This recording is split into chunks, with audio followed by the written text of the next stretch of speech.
Okay, so welcome everyone to Durisha. This is the second class today on navigating the employer-employee relationship with Rabbi Jonathan Ziring. In this series, we explore a number of topics that address the nature of the employer-employee relationship, highlighting the rights and responsibilities of both sides. We encourage you to turn on your video if you are able to. Also, please feel free to ask questions anytime.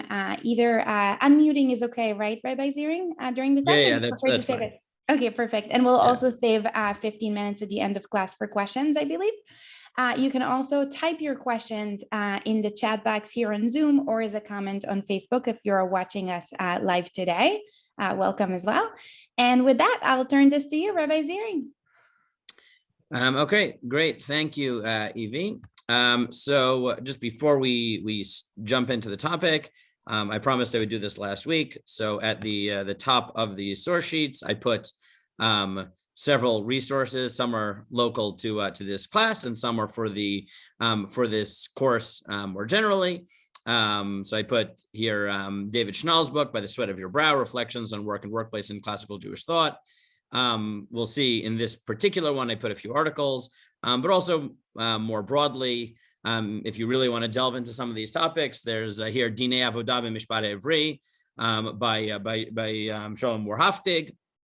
The Chavetz Chaim is a book that we'll be addressing, Avat Chesed. And in general, Ray Bloy, this is a bit denser and harder to access, but really excellent if you're interested in these topics. Rav Bloy was a rabbinical judge here in Israel and wrote I think it's right behind me, a multi-volume set on all related issues like that. It looks like this, but it's recently been added to the Responsa project for anyone who has access to that. Okay, so last week we focused on time management. And the issue of working multiple jobs, and focused primarily, though not exclusively, on one aspect of this complicated employer-employee relationship, focusing on the vantage point of mostly on the employee. Right? What do they owe to their employer? And this week we're going to take a topic that goes to the other side of the equation, that focuses on one of the responsibilities of the employer towards the employee, and we're going to, and specifically the issue of paying wages on time. Now, I know the source sheet looks long, as I heard many years ago from Ray Brander when I was at YU. There are two types of source sheets. There are the source sheets that you expect to cover in this year, and the source sheets that you give because you hope people are interested in the topic and you want them to follow up reading if they are interested. This is definitely of the latter type. So it's a bit, the source sheet is long, but that's really, I've formatted the whole Gemara so you can go through the Talmudic section yourself more in depth than we'll cover if you want to go back to the topic. But with those introductory notes, we will launch into it. So if you see here in the first source, the Torah forbids oppressing your friend, right? Lo ta'ashok et re'acha velo tigzol, don't oppress, don't defraud your fellow, and don't steal. And then in that same verse, the Torah also prohibits lo talin pulat sachir itcha ad boker. Do not delay the wages of a worker with you until morning, meaning pay the worker on time. And for some reason, the Torah pairs delaying wages, right? There's no indication per se that you're withholding them forever, that you're planning on not paying, but even delaying for a little bit of time, and we'll see exactly how much time that is considered a violation of lo talin pulat sachir. Do not delay paying the wages of an employee, and that is, as I said, paired with theft. So it's clear that the Torah takes this very seriously, that once you have hired someone, once you have given them a job and you've committed to paying them, it is a very serious problem for you to not pay on time. Now, that's sort of broadly speaking, right? It's very serious, but to practically implement this, there's a lot of things we got to figure out. What type of employer, what type of employee, what does it mean to delay? How long is too long?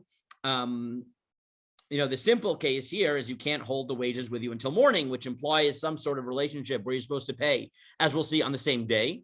But we're going to have to ask, in the modern context, is this affected by custom, as we talked about last week? I assume that most people here, and most people in general, I think these days, are probably not paid by the day. There are some day workers, or yesterday the lock on my door broke. We had to call the locksmith. So the locksmith comes and they expect to be paid as soon as they finish the job. But from my employer, I don't expect to be paid the day of. My salary is paid on a monthly basis. And I assume for many people, they're paid bi-weekly. They're paid every other week. They're paid every week. They're paid every month. But I assume most of us don't expect to be paid within 12 hours, 24 hours, as we'll see. So how does that affect the equation? And what does this all say about this mitzvah and how it is applied in the modern context? So those are the questions we're going to have to deal with. Now, this mitzvah isn't just said once; it's repeated again in Dvarim Chav Daled, in source number 2. Lo ta'ashok sacher ani ve'avyon me'achecha o me'gercha asher ba'artzecha b'sharecha. Do not oppress the poor worker or the destitute worker from among your brothers, or the ger, the sojourner, the convert, however you translate it, who is in your land, in your gates. Biyomo titein scharo, give him his payment on that day. Lo tavo alav hashemesh, let not the sun set. Ki anihu, for he is poor. The elav hu nosei et nafsho, and to it, or something like that, he lifts up his soul, right? I'm not going to follow directly here the JPS translation, because as we'll see, this is a little bit important. But something with his life depends on his work, or he put his life on the line for his work. And if you pay him on time, or do not pay him in time, lest he call out to God and you will sin. So that is the other slightly more expansive formulation of this mitzvah. So before we get into the nitty-gritty of the laws, just based on the 2 psukim that we've seen, or your intuition, why is this A, prohibited, and B, seemingly so bad, right? So terrible to delay paying the wages of your worker, right? What is the nature of this prohibition? What's the philosophy behind it? What do you think, right? I'll open it to suggestions, and then I've put like two pages of different suggestions by classic commentaries, and we'll see, right? Any suggestions?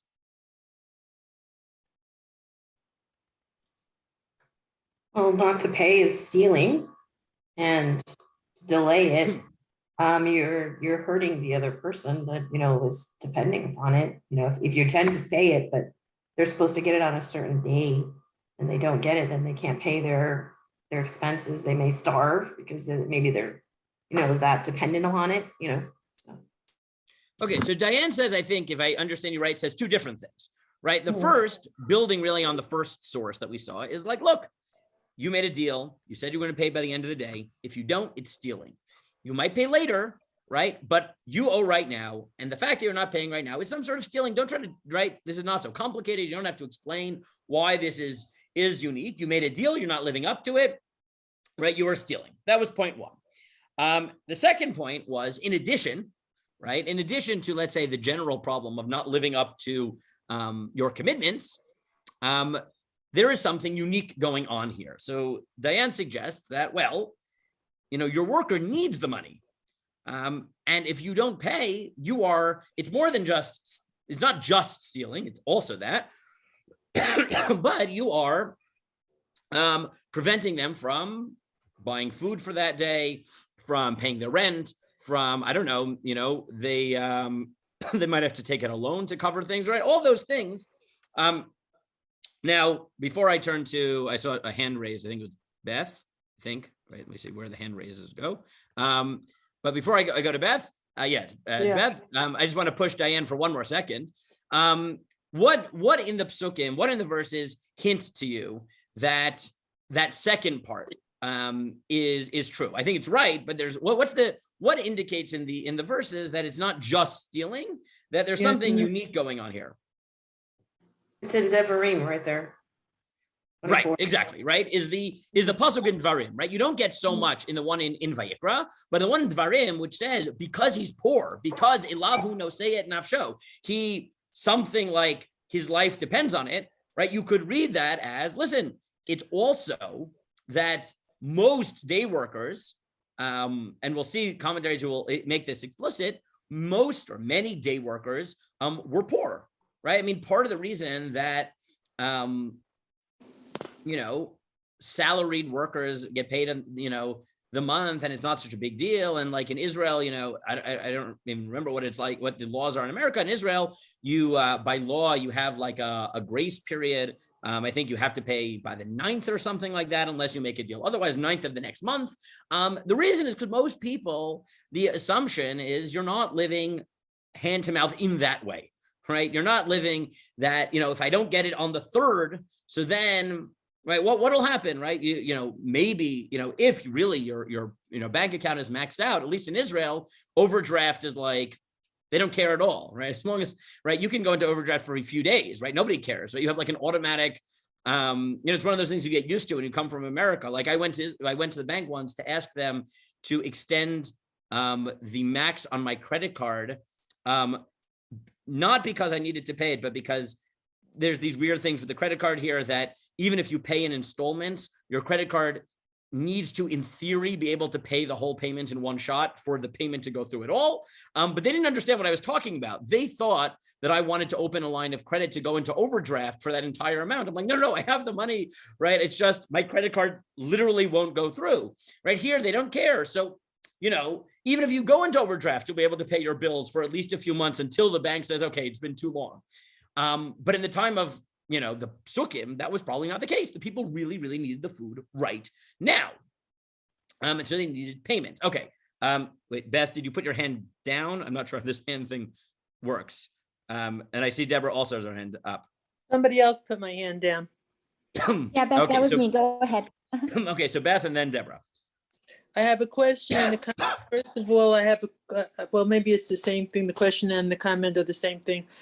The qualification kianihu would imply that if he's not an ani, and how do we determine that anyway? This los say wouldn't apply. Very good. So as Beth notes that, right, so let's get right. First point, Beth is right, that a simple read of the verse might, at least the verse in Dvarim, might indicate that this is limited to poor workers, however you define that, right? You could parry this, and we probably will halachically, by saying that there's a divide between the rationale for the mitzvah and its legal application, because often there is a split between the philosophy and the law, the practical implementation. But you're right? That's a question we have to ask. Okay, that's first point. I also wanted to ask if there's any other mitzvah in the Torah, say or lo taseh, where they have that qualification. It doesn't say lo tignov ki anihu.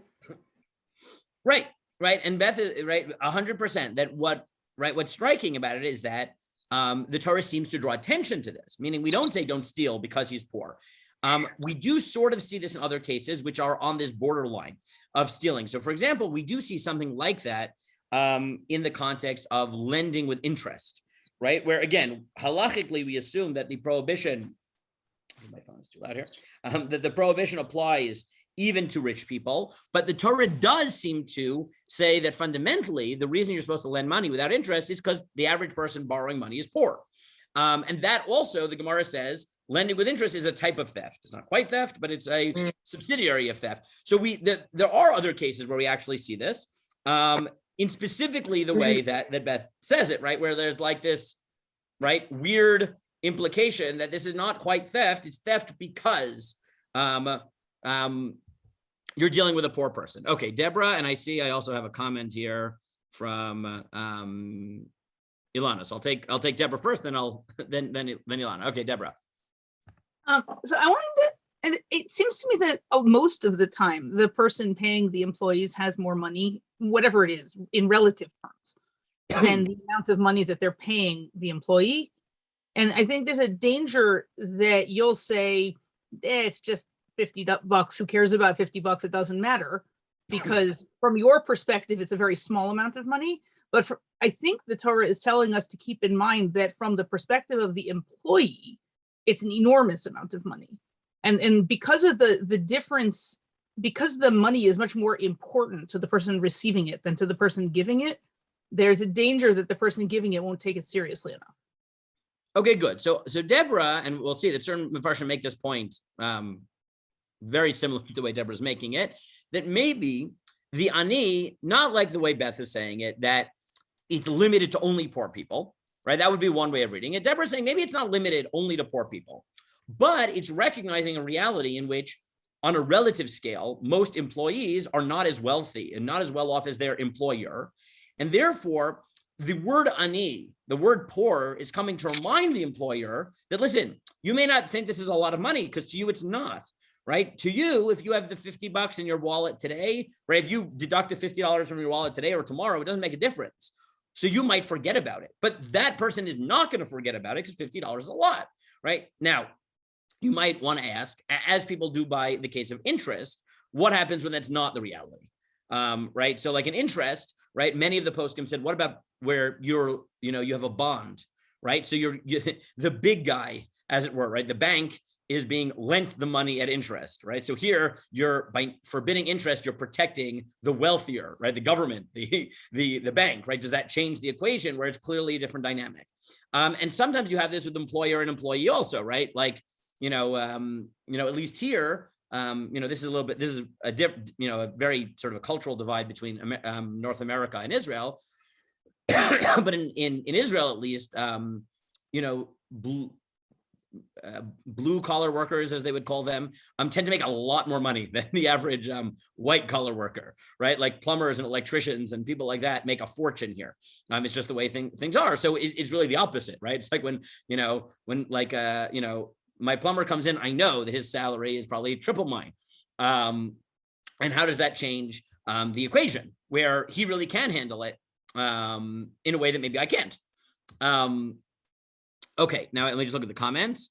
Okay, I see a comment from, that's the sources. Before that, Ilana said, right. So Ilana said, maybe this is even broader, right? Maybe the reason that it is forbidden, that it's so problematic to not pay the wages on time is because it's as if you are making the person into a slave, right? If you pay them on time, so they are a worker, right? If you don't pay them on time, then they work for you for no pay, at least for a certain amount of time.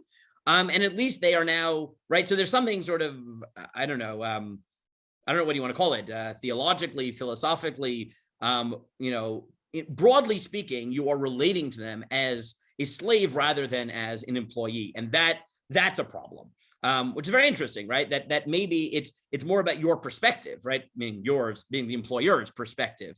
How do you look at this person? Okay. So let's run through a little bit of what the Mefarshim say. We won't read it all inside, but I've given it to you here in the Hebrew and mostly, I think, most of it in the English as well. So if you look at the Ramban, Nachmanides, in number 3, says, here, I'll just get the key line. He picks up, as several people did, on the fact that the Torah draws attention to the fact that he is poor, and says, yes, and so scripture commands the employer to pay him during his day as soon as he finishes his work, and that the sun should not set upon him before he is paid, in order that he should be able to purchase with his wages what he, his wife, and his children need to eat at night, for he is poor, as are most of those who hire themselves out for the day. He has staked his life upon this wage to buy with it food to sustain his life. Right, so as several people have pointed out, this was really Diane's second formulation, and this is in response to Beth's question.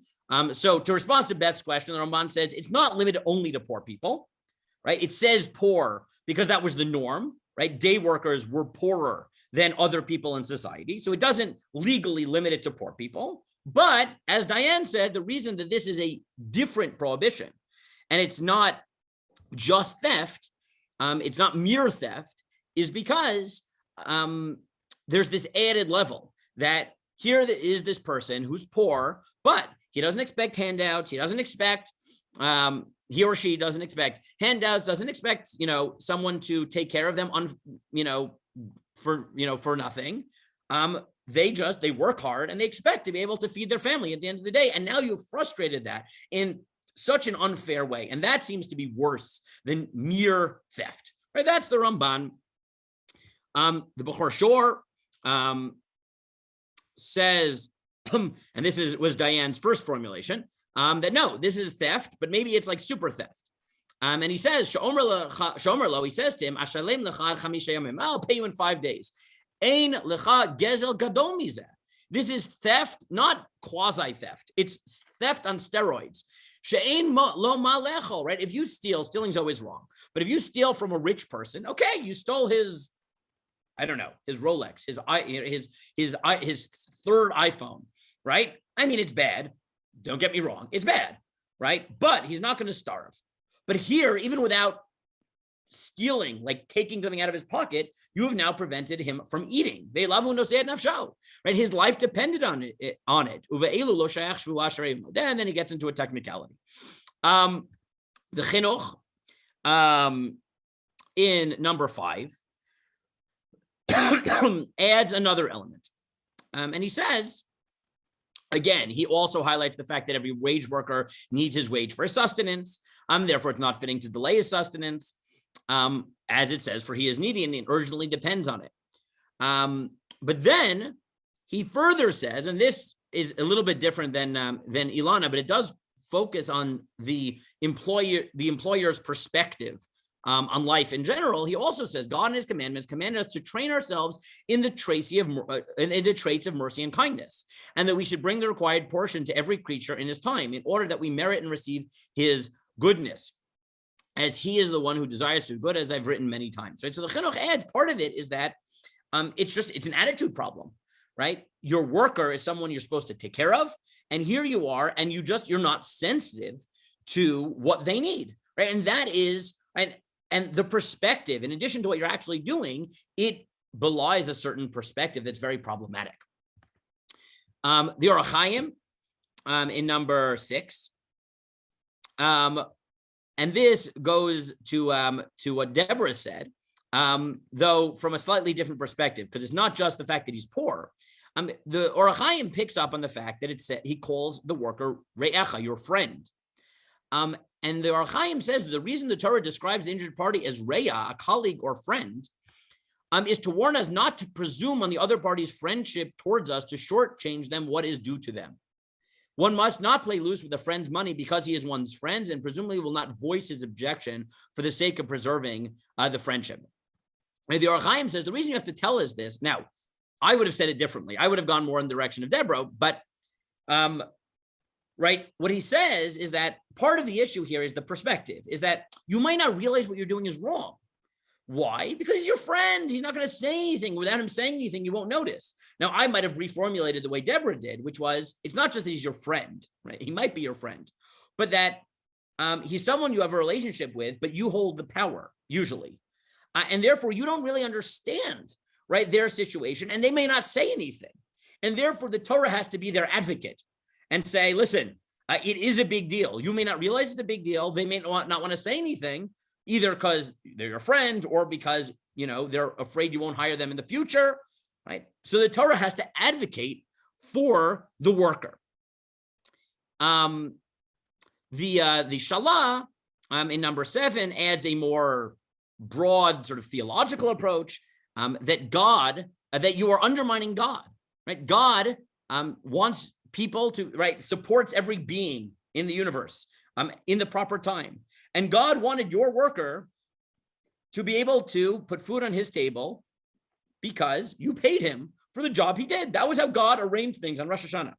And you are messing with this because he did the work and now he deserves to be compensated on time and to be able to put food on his table. And you are messing with God's plan. Okay. The last point, there's a few more here. One more that's pointed out that I think is relevant is the fact Elavu noseh nafsho in the Gemara is often invoked to mean that he puts his life in danger. Or let's say he has to climb to the top of the tree to get fruits and pick them. It's particularly egregious for you to hire someone to do a dangerous job and then not pay them because they put their life on the line for you. And now, the fact they need to put food on the table, you don't care, right? And that seems to also be part of this, this mentality. Okay, so when you put all this together, what we get is that not paying your workers on time is not just theft. It is failing to recognize the unique power dynamic here between the employer and the employee. It's failing to recognize how much the worker puts on the line to work for his, right? And this Gemara, right? This idea that he puts his life on the line, and that might be why, right? This notion that that's why you have to pay on time, right? Whenever I saw anything about, healthcare workers on the front lines, or cashiers at grocery stores who were saying, right, you're not taking care of us, we're not getting the wages that we need, and we're putting our lives on the line, right? You are wealthy enough and you can order everything to your house on whatever, right, on Amazon Fresh, right? But here we are in the stores and we don't know, we might get sick, right? This was before vaccines, before there were enough masks and everything. At least pay us, or at least give us respect, right? That idea, right? Show respect to the fact that you've hired someone, they're doing a job, it's not necessarily safe, right? And to not even acknowledge that and to not even respect their rights, right? There's something really particularly egregious about that, right? It's a violation of the relationship, of the employer-employee relationship. Okay, so that is sort of the philosophical background to this. And like I said, this is the opposite of last week. Right here, you have a mitzvah, which basically from every perspective that you take it, highlights the unique responsibilities that an employer has for the well-being of his employee. Okay. Now, what I gave you next is, as you can see, I put the central sugya. What's interesting about this topic is it basically appears one place in the Gemara, one in a very long sugya that goes over several pages, but it's really quite focused. And therefore, if you want to read through the entire Talmudic section and get a feel for it, it's really not that hard. You don't have to run around through all of the Talmud and figure out where is this, right? There's this responsum from the Rambam, from Maimonides, that someone once asked him, where is the source for a particular law? The Rambam famously didn't write the sources. So he said, where is it from? The Rambam said, I think it's in this Talmud, this tractate. So the guy looks and he says, it's not there. He says, okay, maybe it's there. And then he kept looking. And eventually the Rambam remembered, it was like a throwaway line in this Masechet, look there. And then the Rambam says, I wrote the book and I don't know where the sources are from anymore. I don't know how anyone else is going to use this book. And bemoans the fact they didn't put sources. This is not one of those laws where if you're not, keeping track of all the throwaway lines, you're not going to get it. You will. It's in one place. And therefore, what I did was I gave you the entire sugya. We're not going to read the whole thing, but I broke it up for you as separate things.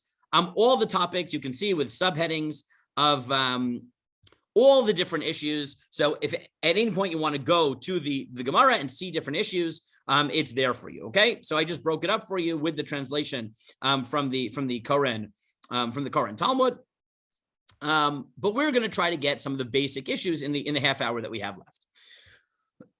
Okay, so this sugya is in Bava Metzia in the ninth parak, and the Mishnah tells you as follows: Echad schar adam, echad schar behema, echad schar kelim, yesh bo mishum biyomo titein scharo.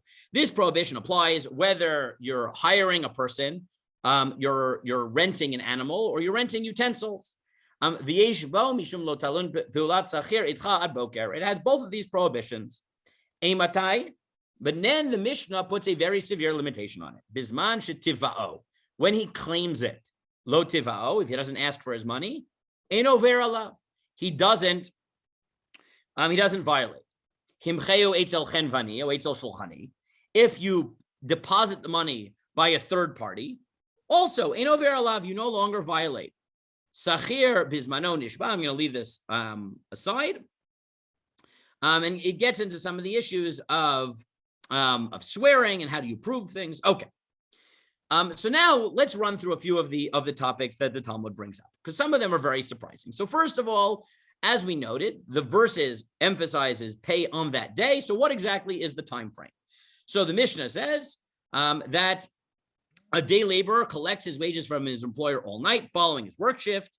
A night laborer collects his wages all the following day, while an hourly laborer collects his wages all night and all day. With regards to a weekly laborer, a monthly laborer, a yearly laborer, or a laborer for a sabbatical cycle of 7 years, if he left upon the completion of the work in the day, he collects his wages all day. If he left at night, he collects his wages all night and all day. Right? So the Mishnah tells us that what does it mean biyomo, on his day? So it's very simple. If he's a day worker, so it's the following shift. So the night. If he's a night worker, then you have one shift past when he works to pay him back, so you have the day. If he's an hourly worker, so then you have a whole day, because presumably it's not clear exactly when his job ends because he's working by the hour, so it might go from day to night, so you have a full day. And if he works for a longer period of time, so then he has the work period, either day or night, from after he finished the job.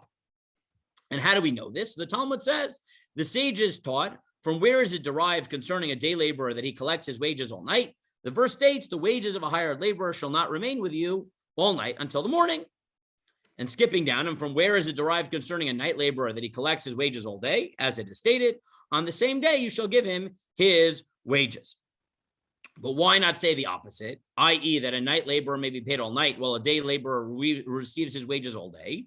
The Gemara responds, the obligation to pay a person's wages incurred only at the end of the period for which he was hired, right? So the first point the Talmud says is the day at which the salary comes due. And when did the salary come due? At the end of the job. And then you have one work period. So a day, if he worked during the day, so you only owe him the money at the end of the day. Therefore, you have the whole night to pay him. If he worked all night, so then the job is finished in the morning, so therefore you have all day to pay, right? That's the work period following the end of his job. That seems pretty simple, okay? That it's not so controversial, I think, right? If it's that day, the day is, once the job is finished, now you owe him the money, now you have time, you have a few hours that you have to pay. What's shocking is the next move that the Talmud makes. The Talmud says, okay, but what happens if you didn't? Tana Rabbanan mimasher shemer lo talin v'ulat sachir itcha eini odea she'ad boker. U'ma Talmud lomor ad boker. Melamed she'eno over ella ad boker rishon bilvad. So now the Talmud says something shocking. Let's say you didn't. Let's say you failed to pay on time. So now what? So my intuition would be, wait, if it's prohibited to pay him 12 hours late, so paying him 36 hours late or 72 hours late or 100 hours late is even worse. The Talmud says, not really. Once the period is over, that's it. You violated the prohibition and it's done. At least the primary one. Mikan va'ilach mai. So is that true? I mean, okay, I violated one prohibition. God will smite me. Okay, but now I don't have to do anything. I'll pay you in 20 years. Who cares? So Amarav over Mishum Baal Tisheh. There's a secondary prohibition, which is don't hold the money with you. Now this seems already surprising, right? That, right? Because if, right, everything we said at the beginning is true, that, this is a unique type of theft, he needs it for food, he's in a bad situation, you're treating him like a slave, all those things are true, then you would think the more time you wait, the worse it is. And yet the Talmud claims at least the primary prohibition, once it's violated, it's violated. It's done.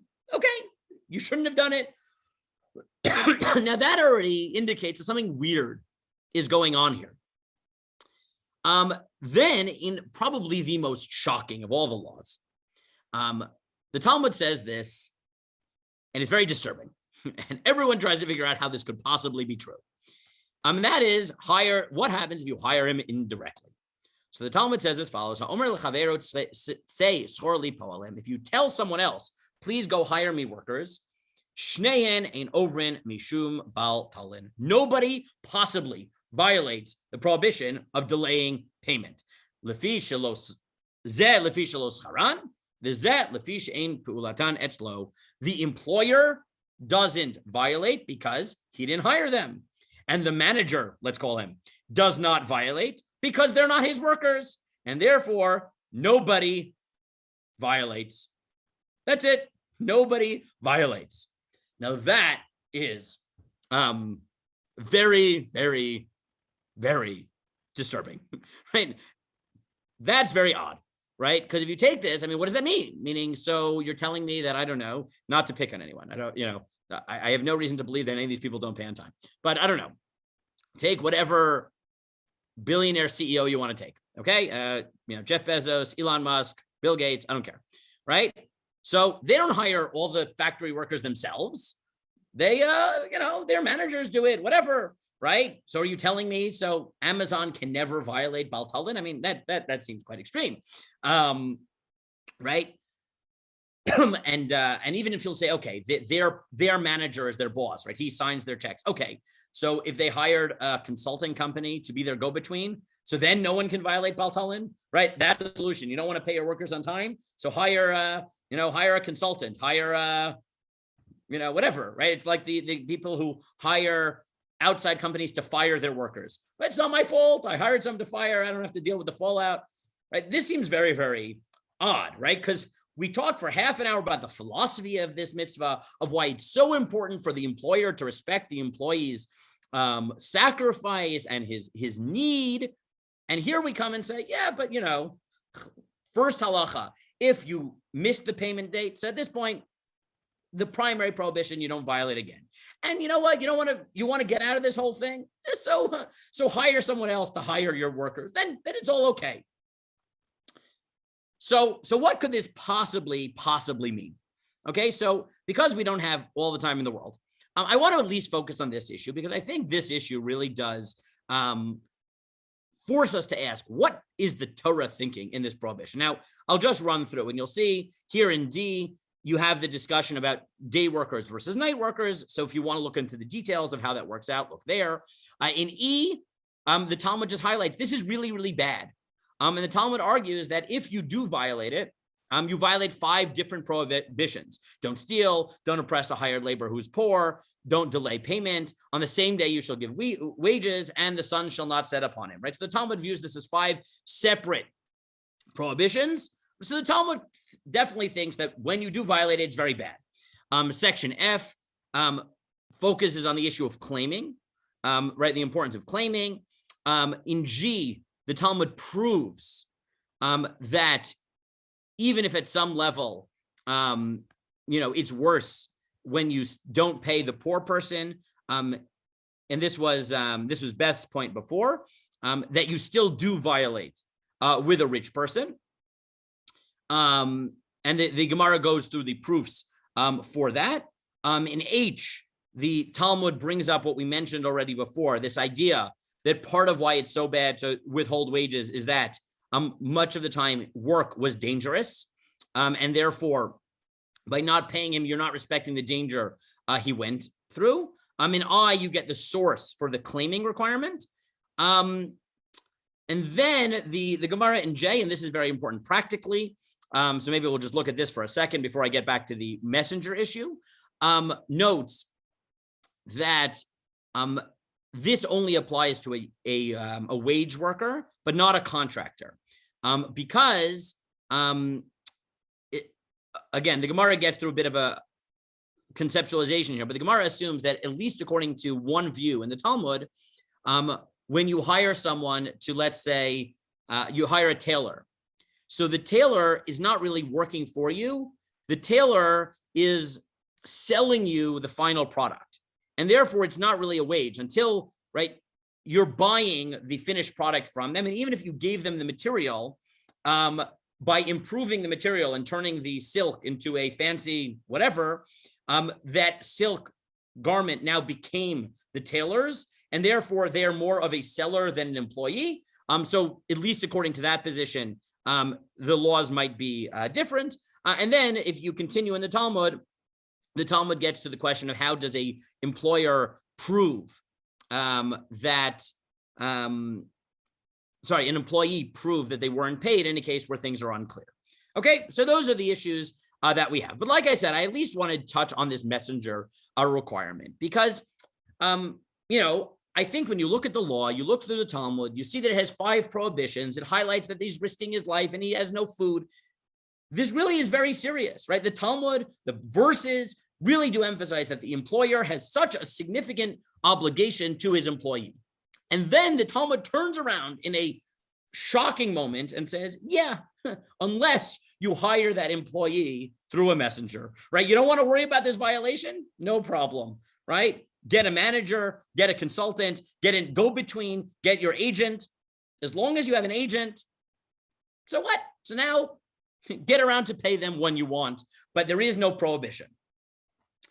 Doesn't that sort of destroy every theoretical construct that we built up to explain this law? Okay, I have a suggestion. Oh, Deborah asked in the chat, can the tailor refuse to deliver the suit until he gets paid? Yes, right, that's the assumption, right? That I think that's part of it, is that because Uman Kone Bishvach Kli, because the tailor now owns the clothing, he holds the power, right? You don't pay, so he's holding on to the clothing until you get it. And that power dynamic, right? Where now, it's not like the job is done and now all the power is in the employer's hands. The fact that the tailor can say, you don't pay me, I'm holding on to your suit, right? Or I'm holding on to your dry cleaning or whatever, it might be. I think that's exactly it, right? That power dynamic changes it, that he's really a salesman, right? And when you go into a store and you don't pay right away, so, the store owner might be annoyed, but the store owner is likely to just say, well, okay, I'm not giving you what you want to buy. You don't want it, so don't pay. I don't care. I do care, but it's not the same power dynamic. And I think that is part of it. Okay, but how do we deal with this messenger requirement? So here I'm going to really draw on an excellent article by Rabbi Chaim Seiman. His family should have should find Nechama. They had his niece. He posted his niece passed away, like 7-year-old niece this week. So I guess this should be Ilui Nishmata that we're learning his Torah. He writes an excellent article on this topic. And he uses this topic to really show how, as much as we want to look at these laws to, as we call this course, navigate the employer-employee relationship, to take insight from the classic halakhic topics for practical everyday life. Sometimes it's really hard because of certain exceptions and certain assumptions and certain realities that guide the at least the classic application of the sugya. So he highlights this sugya, this topic, to really ask the question, well, how do we implement it? So here he notes that there are several models. So the first thing he points out is the Ritva. The Ritva writes, Zel lefi shelo scharan, tema. This is shocking, right? Everywhere else in the Torah, your agent is like you. So maybe you'll say, well, we don't apply the rules of agency to the disadvantage, right? To the employer's disadvantage. But I still don't get it. It's not like the Talmud got this from a verse. There is no verse. So the Ritva just looks at it, and what the Ritva provides for us is that same shock, right? Where he looks at it, he says, I don't know what this is. Right? Like, what is this? Really, is if this law is going to be relevant in the real world, how did the Talmud, as he puts it, come up with a law that seems to have no textual basis in the Torah that basically allows you to eliminate this law by hiring a messenger? What is this? How do you explain it? Now, the Meshech Chachma, you can read it in 14, tries to ground it biblically. He gets into the technicalities of how do you fit the words to maybe hint at it, but that that only explains where it comes from in the verse. It doesn't explain what's going on. So here, Seiman notes that really you've got to ask, this really opens the door to how we conceptualize Torah in general. Now, he's using this to really explore what's known as the Brisker methodology. I don't want to get too much into that here, but I did give you some quotes so you can look at it. Now he notes that some commentaries really don't explain it. And Rashi and the Meshech Chochma, they really seem to say, listen, you're right. It's what we call a Gzerat HaKatuv. The Torah said it. There's no explanation. That bothers you? I don't know what to tell you. Okay? It seems to make the law potentially irrelevant. Okay, I don't know what to tell you. The Torah said it. Deal with it. Now that is approach. That is an approach. But if you have that approach, then what you've accomplished is maybe you formally explain the rule, but you haven't explained the rule in a way that makes it relevant or understandable. You might be okay with that. It might even be true. But there's a cost to that type of move. And then he, offers a formal construct. You can read through it of how exactly this works. But as he said at the end, this leaves you with the obvious why, right? It still leaves you with a why. Okay, so how can you answer it? So here he has several approaches, and I'm just going to try to run through them. And yes, Wilhelmina notes that, that this, to understand this, you do need to go to sort of other agency cases where, there are sort of weird rules around agency. And to fully understand it, you might have to go to some of those other cases in different contexts. That's definitely true. Okay, but how do we resolve it and maybe make this relevant and keep these laws, which really, as we said, set up such a paradigm that the Torah really recognizes the power dynamic and the upper hand that the employer has and the need to protect the employee? How do we save that from this seeming technicality that allows every employer to just hire a consultant, hire an agent to hire everyone, and then not have to worry about these laws at all? So here he suggests several models. One is what he calls incorporating Agadah into halacha.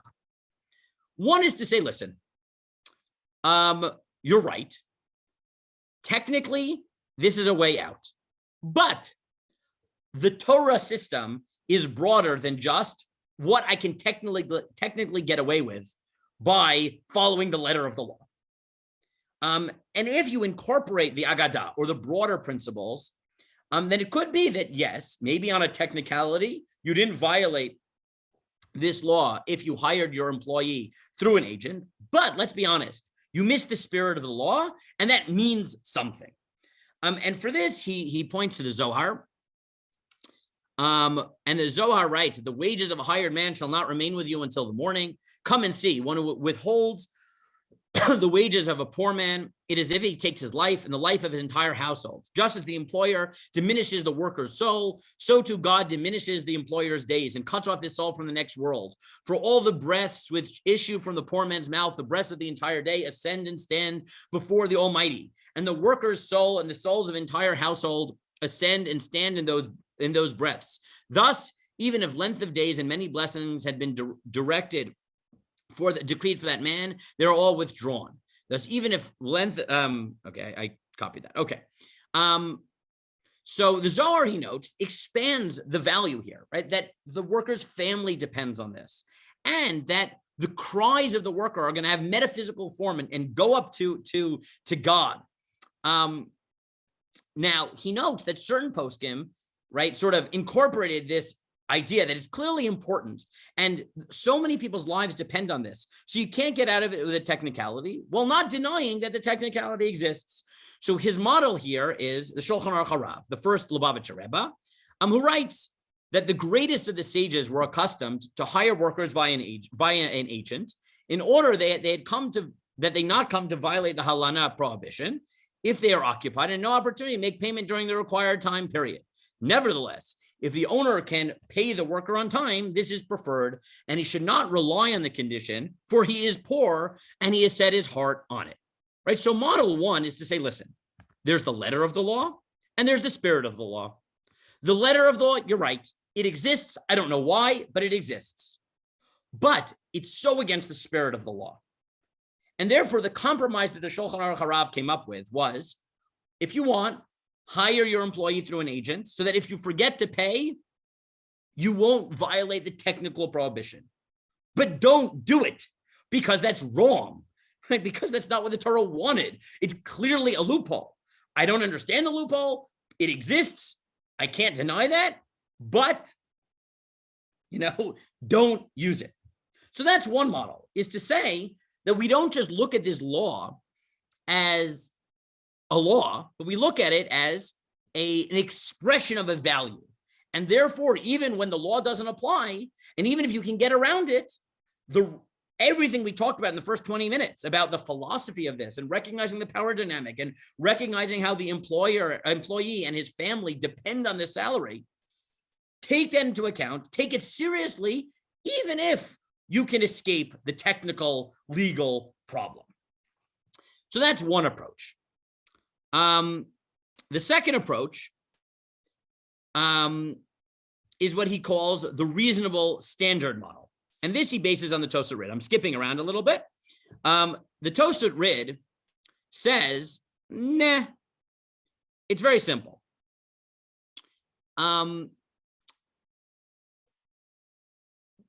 The norm was that if you negotiate through an agent, the worker knows he might not be paid on time because the employer is paying him and he's not talking directly to the employer. And this was apparently just understood. And that's the only reason that this works is because, as we asked all the way at the beginning, what happens if the norm changes, right? What happens if the norm is not to be paid that day? So the Tosafot Rid tells you that in the Talmud, there was a case in which people weren't paid on that day. And that was when you were hired by an agent, right? If you were hired by a manager or by an agent, sometimes what would happen is I would send my agent, I would say, hire a bunch of workers and tell them to come to me and I'll pay them. And you knew that because of that divide, it might be that you wouldn't get paid on that same day. And therefore, what the Rid says is what this law teaches us is that the obligations, this sort of objective idea that the employer must pay on time, is balanced by the reality of the working relationship. And if the norm was that you're not paid on that day, then that's the norm, right? And what he's getting at is that the law really isn't pay on the same day. It's pay on the day that you're expected to pay. And if you're not expected to pay on that day, and there's leeway, and that's what everyone understood going into this, so then there's leeway. That's all. And what the Rid is introducing is the idea that this law is controlled and affected by what people understand.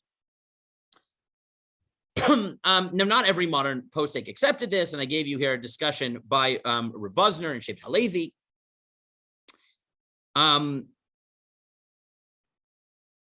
Okay. Now, based on the reasonable standard model, the Chavetz Chaim puts a very important limitation. And he says, if that's true, then this is only the case when the employee knew that the person hiring him wasn't the actual employer, right? Because if the only reason that you're not obligated to pay on that day when you have an agent is because that's not normally what was done, then the employee needs to know that he's not being hired by the employer and therefore won't be paid on that day. But if he doesn't know, right, you send an agent to present himself as the employer, so then the employee didn't sign on to this. And therefore, it's not true, right? It's just not true. You have to pay on that day. So this is model 2. Okay, see, we're running short on time. So just to summarize so far, what we saw at the first 20 minutes or so, that philosophically, the Torah clearly understands the the power dynamic in an employer-employee relationship and seems to try to advocate for the employee through this halacha. On the other hand, it seems to throw in weird leniencies, like if you hire through a messenger, you don't have to pay on time. How do we deal with that? So possibility one is we recognize that there are sort of weird exceptions to this rule, but we still try to be true to the spirit of the law, not just the letter. The second model is to say no. The reason it's not really you have to pay on the day. What you have to do is pay when you're expected to pay. And what the messenger requirement is coming to teach us is that if everyone understands you're not going to be paid on that day, then that's fine, right? Then that is fine. Okay. Now, if that's the case, the first model gives us sort of a spirit of the law guidance for how to deal with employee-employer relationships. And the second model provides the balance, which is, in addition to the formality, you need to always examine the expectations of the people actually working. Okay, we only have 5 minutes left. So here let me sort of map out what else I put on the sheet for further reading. So here I gave you in 28, I gave you Chaim and Seiman's proposal for how to understand the law, right? And a lot of what we've said emerges from that, right? The value of the spirit of the law, incorporating sort of expectations into it, the expectations of the employer and the employee into the formal law, and he builds what I think is a very cogent framing for this sugya. In the 4 minutes I have left, so I gave you just a lot. As you can see, now it switches to Hebrew. That's usually when I just gave you a lot if you want to read more. So I gave you a lot of practical implementations. What I want to make sure to note here is the following. Benny Brown has a really important article on this topic where he notes that until basically the 19th, 20th century, the idea of, and we mentioned this last week, of employee or labor relations being different, being something conceptually different than contract law, right, more generally, it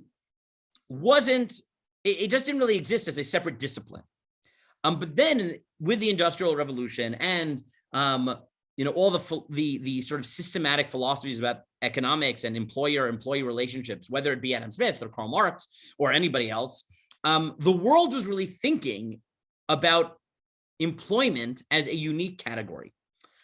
And therefore, he notes that the Chavetz Chaim has a book, Avad Chesed, and I gave you long sections of it here. If you want to read it on the source sheet, I'm not going to read it, but I gave it to you if you can look at, where he basically takes this law and makes several conceptual jumps. We saw just one of it, right? The idea that if you hire someone with an agent, that doesn't remove the obligation to pay on time unless the worker knows, right? Because the Chavetz Chaim comes and says, obviously you have to pay on time if the employee thinks he's going to be paid on time.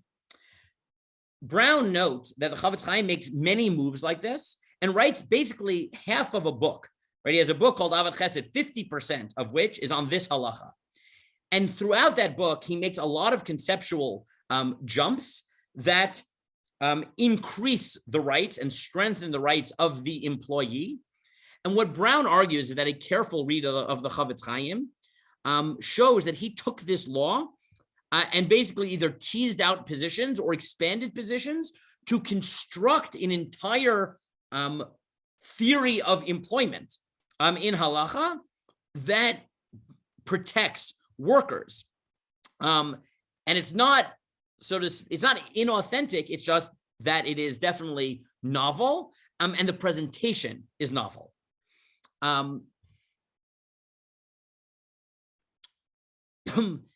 Now, there are some interesting points that I think are important to deal with. There is a discussion in the Rishonim. If we agree on a date to be paid, which is not the day after I work, do I violate Bal Talin? If I fail to pay by that date, that's a dispute between Rashi and the Meiri.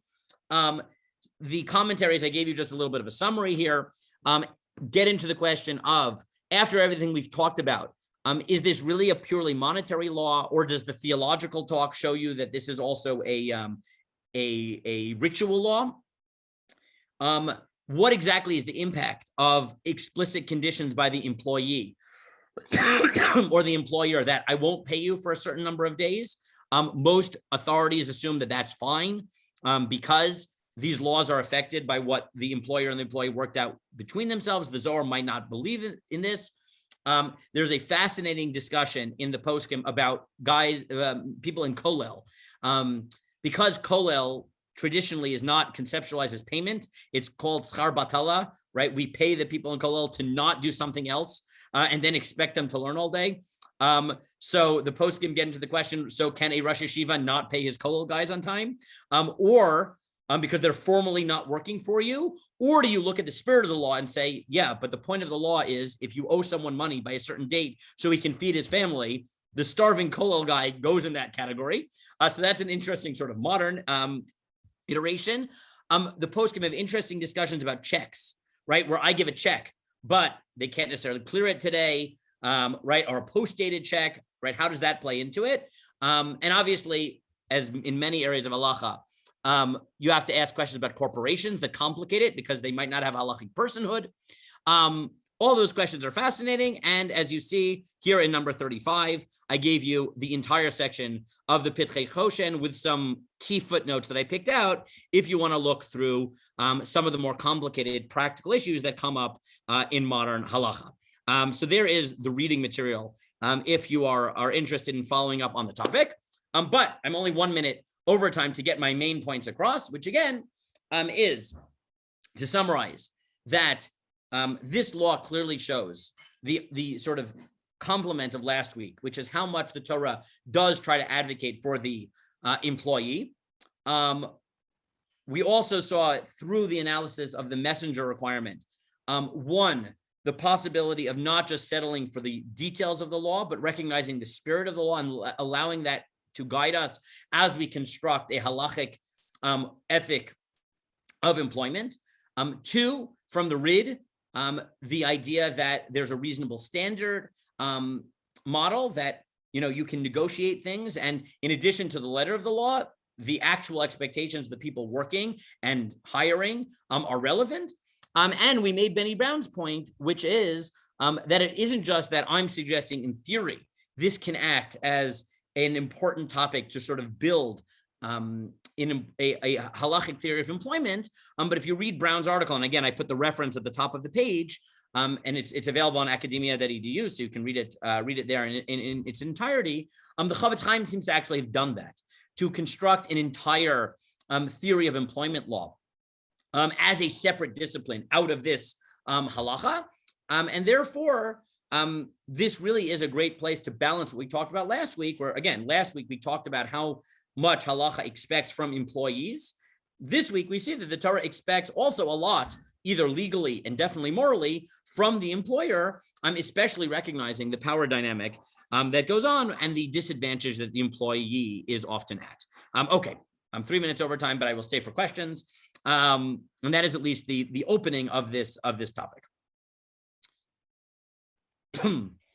So yes, we will take questions for the next about 12 minutes. So feel free to raise your hand or write questions in the chat, or just simply unmute and speak if you feel comfortable.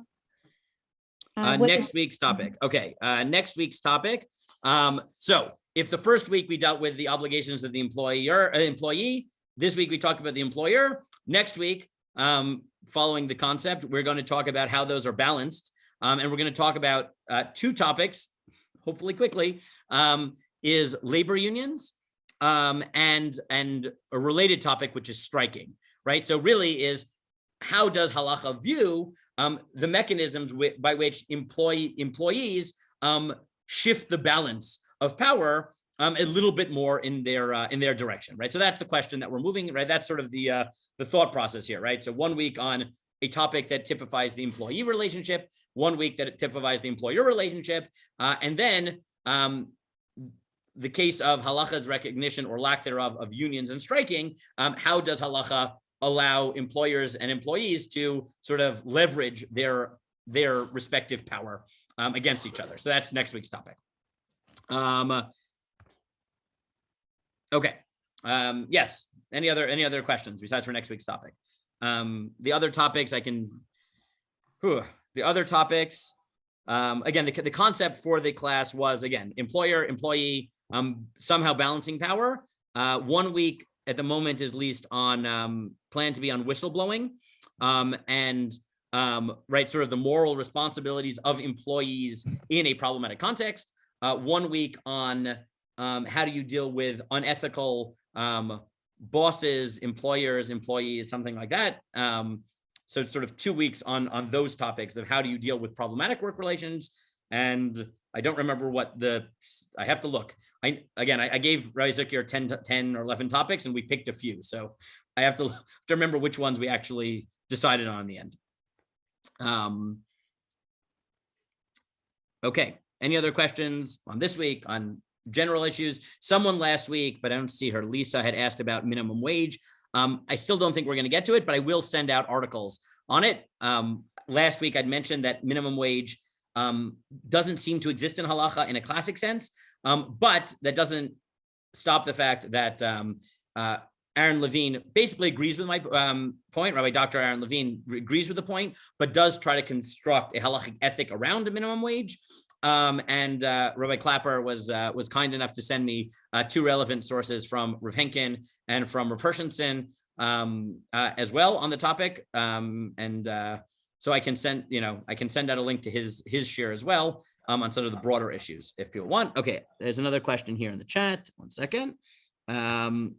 Diane says, I am clear about the idea of a messenger. 1 second. Yeah. Why is this? If the rules of payment do not apply in such a situation, why would someone choose to work in such a situation? So that's a good question, right? If the employer can get off from paying the employee on time by hiring an agent, why would he do that? Now that seems to be, right, I think what is behind the Chavetz Chaim's claim, which is, it's weird, but you definitely can't claim that the employee waived his rights unless he knew that he was waiving his rights, because it's counterintuitive. As to why they would accept it, I don't know. It could be they're desperate, which only sort of makes the question worse. It could be that, I don't know, right? It could be that it was just the norm. I'm trying to think of a case, right? Yeah, I mean, look, I guess you could say that, let's say you have a very, very wealthy, sort of mega farmer, right? He owns he's a corporate farmer. He owns 20, 50, 100 fields. So he knows that there are workers around who want a job. He wants them, he wants to help them, right? Let's make this benevolent. He wants to help them get a job. He's happy to hire them. But he knows that he can't do it by himself, but he still doesn't he trusts, let's say, his managers to hire the right workers, but he doesn't trust them with, the millions of dollars he needs to pay for workers on his 100 fields. So, he tells he hires 10 people to go and hire workers for his individual fields and tells them, listen, tell the people to come for me for payment when they're done. It could be that the worker will say, listen, I understand that the head of this mega farm doesn't trust people with all the money needed to pay for, right? You don't have a bank. So it's not like he can just say, it'll be an automatic transfer to your account. He's paying you in cash, right? So maybe he doesn't want to give 100, his 10 managers enough cash to pay 1,000 workers because he doesn't trust them. So I don't know, right? It's hard to get into it, but I'm sure we could come up with a case where it's plausible psychologically. It just seems that the problem is that, if it does don't apply in the situation, and it does if the person thinks that they're in a normal situation, you're saying, but if they're aware of it, that there's a middleman, there's a messenger here, then it seems that the employer could get away with paying late or not paying at all, because. Right. So obviously he can't pay it all, because he can't not pay it all. That would be stealing. At that point, it really would be stealing, but you're right. Mm-hmm. At some level, he would get out of it. Now, in the modern context, so again, if it's a reasonable standard, and there is a discussion of this in the postskim that on that sheet, it's possible that you could say, listen, maybe the whole point there is it's like, an outside agent, but maybe a manager is not like that, right? Mm. Because the whole point is a manager is the boss, right? Meaning they're not the boss's boss, but to the extent that, let's say, your manager can make the decisions of whether you get a raise or not, right? So clearly they are in control of that money, right? They have a budget. right? And that might be enough to qualify the person as the boss and not a messenger of the boss. I mean, it's true that they can be fired and they're answerable to somebody else, but if they control the finances, right, maybe that's enough. Presumably that's enough. You know, what would happen in an HR department? Right, that's a question here in the chat of an HR department where, like, let's say they don't directly control the finances, right? They just sort of make sure that everything is working properly. You know, that would be complicated, right? Because then it might be that, yeah, the letter of the law won't apply, and then you have to come back to, you know, the model that Chaim Seiman constructed around the Shulchan Aruch Harav, which is, listen, maybe that's true, but that doesn't change the reality. That doesn't change the spirit of the law, right? And yes, it's weaker to invoke spirit of the law than letter of the law because you can't, you know, sue them in the same way. But a holistic Torah perspective will still have something to say and place demands on someone in that situation.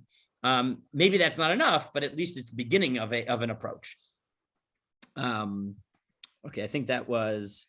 But yeah, I mean, you know, you can look through, especially in the Pitchei Choshen that I put, right? Rav Bloy is really, you know, he hammers things out in sort of the modern way, and that's why I put so much at the end. I never expected to read Rav Bloy inside, but I put him in case people wanted to sort of look through how does this manifest itself in practical halakhic decisions. So he, you know, really fleshes it out in his footnotes. He goes through, okay, what type, this type of company, that type of company, this, you know. And he works through it. And again, Shalom Warhaftig in his book also, and it's available on Otzar Chachma for anyone who has it, also fleshes out some of them. Again, I'll just pull it up for a second here again. Just the reminder that at the top of the sheets, I put a general reading list for the course and also specifically on this topic. So if people are interested in, right here, right, Benny Brown's, the Chavetz Chaim on delayed wages toward a modernization of halakhic labor law, Chaim and Seiman's Talmud studies, ethics and social policy, a case study in the age of wage payment and an argument for neo-lamdanut, rather, that should have been. On the Olamot website, they have a treatment of this under Biyom Titin Scharo. Shalom Warhaftig has it in Dinei Avodah B'Mishpat Evri. Avad Chesed Bel Chavetz Chaim is devoted to this, and Pitchei Choshen. So I gave you plenty of follow-up sources for sort of fleshing out the practical implementation, the practical issues if you want to look at it. And if anyone wants copies of the articles, just email me. Right, you have my email; it's on the top of the source sheet, or WhatsApp me. I'll put my WhatsApp in again. Though for articles, it's probably better to email me. But I'm happy to send you. I have most of these emails, most of these articles accessible on PDF, and I can send it to anyone who wants. Not the Schnall book. That one, you know, I have the physical book, but the rest of them I have, and I can send it to you. And I sent my number if WhatsApp is easier for you. Yeah, the number is in the chat right now. Yeah. And again, the email is at the top of the source sheet. So as long as you have the source sheet, you can just email me that and I'll send you any articles that I quoted there. Okay. Is that it? Any other questions? That's hour and a quarter. Oh, wait, one more. Wilhelmina says, right. Oh, that this reminds, right. So as I said, right, it is definitely true. The question here is that in other cases, such as in marriage, we have cases of limitations of who can appoint a shliach and who cannot. Presumably, the limitations don't apply in the same way here, just because the standards for agency are higher in ritual law and in marriage law than they are in monetary law. So presumably in monetary law, the standard for who can be an agent is less demanding, but it is possible, especially given the halakhic importance here of agency and what it changes about the halacha, that there might be limitations, but it seems to be that it's that pretty much anyone, at least let's say an adult Jew, could be an agent for these purposes. yeah, but it's true that in many areas of halacha, we do limit who can be an agent, and it's possible that here we would have similar models.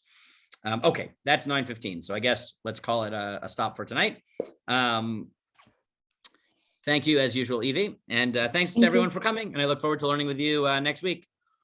Thank you so much, Rabbi Ziring. This is a very interesting second class, and I can't wait for next Wednesday. We'll be together again. And thank you also to everyone who joined us here today on Zoom, on Facebook, and also on Drisha Live. Our next live class is tomorrow, Thursday, March 3rd at 8 p.m. And it's the first class in the series, The Invention of the 7-Day Week with Dr. Ezra Zuckerman Sivan. You're always welcome to find out more information about other classes and upcoming classes, as well as the registration links on our website at www.drisha.org/classes. You can also watch all of the classes live on www.drisha.org/live. Thanks again, Rabbi Ziring. Looking forward to seeing you next Wednesday, and hopefully everyone else as well. And we hope to see you soon at one of our upcoming classes here at Drisha. Okay, great. Have a good day, everyone. Thank you. Bye-bye.